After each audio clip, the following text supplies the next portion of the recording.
Alright guys, here's a video today about how to install a reverse slide on your brute force. I bought this from Amazon. There was a 2-pack, and this is a slim 7-inch. I'll put the link down in the description. And all you need is 2 tie wraps, some bullet connectors. I bought these from AutoZone. I'll put those down in the description too. I got some electrical tape, wire strippers, and some crimpers.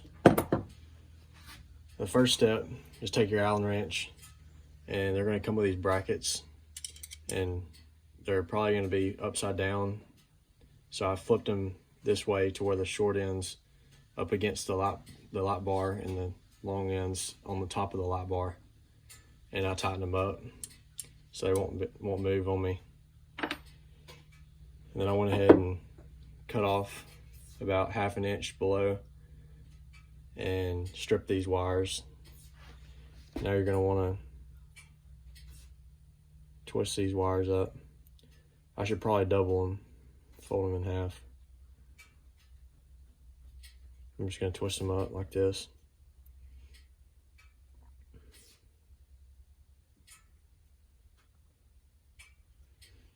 And get these bullet connectors.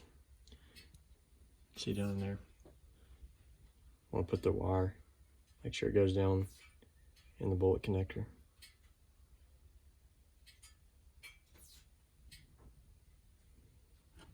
Get your crimpers.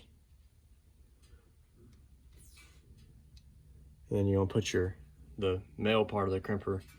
You can tell up here on the bullet, there's a opening slot. You want to put it down the male and they're right there. And make sure your wire's pushed all the way up in there.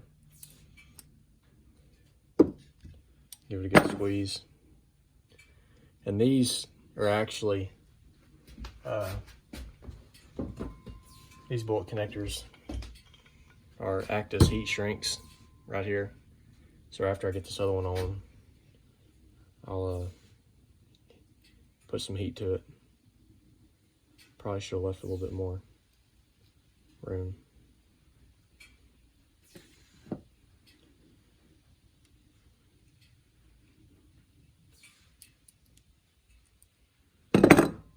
Get a good tug, make sure it ain't coming loose.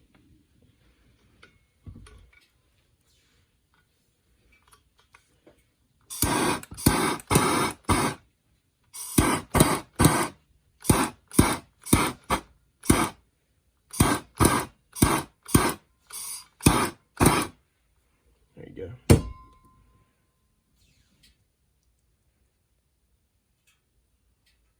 little hot.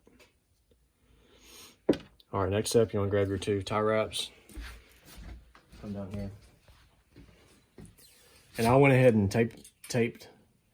I went ahead and placed my light bar up here.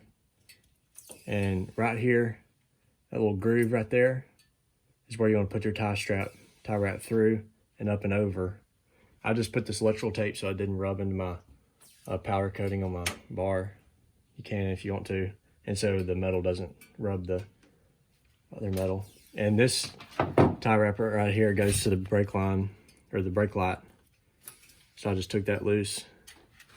And when I run this wire across to these 2, I'm gonna use that same tie wrap to hold it up. I'm just gonna get these tie wraps, get up here how I like it. You might need 2 people.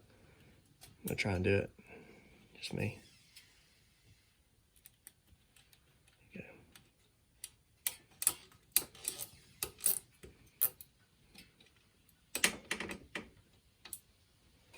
Now you might want to get a little bit heavier duty tie wraps.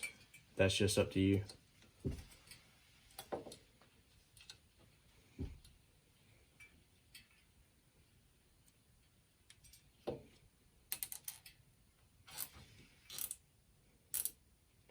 Get a good placement, get it evened up. I found that I can aim it down a little bit, tighten them up. Get your wire cutters.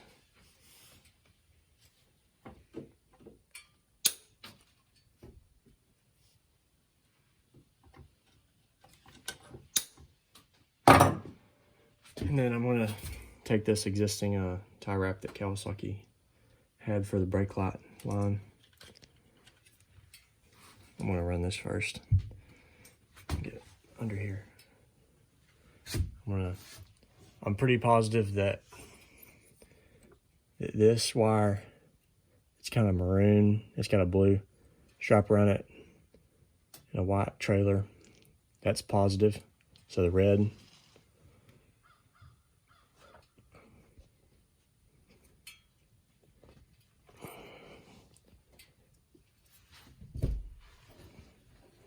And then negative ground is, not sure, I can't really tell what color it is. It looks to be red, which I might have them backwards. Let's turn the key on.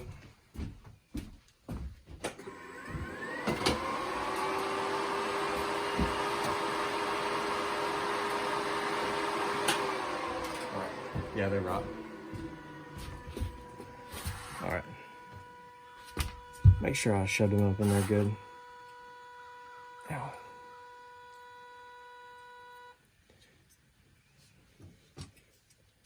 Keep touching that muffler with my hand. It's hot.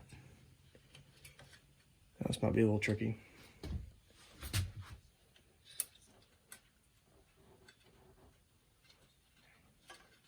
I'll make sure I get both those wires.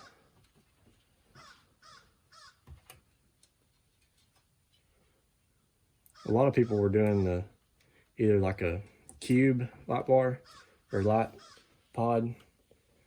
I wanted to go with a little bit more stylish look and look like it's from the factory. And that's just my personal opinion. I like the single better than the double row light bar. Just twist that on up like that so it's not in your way. Finished product. Come over here, turn the key on, put it in reverse, make sure it gets in reverse. There you go.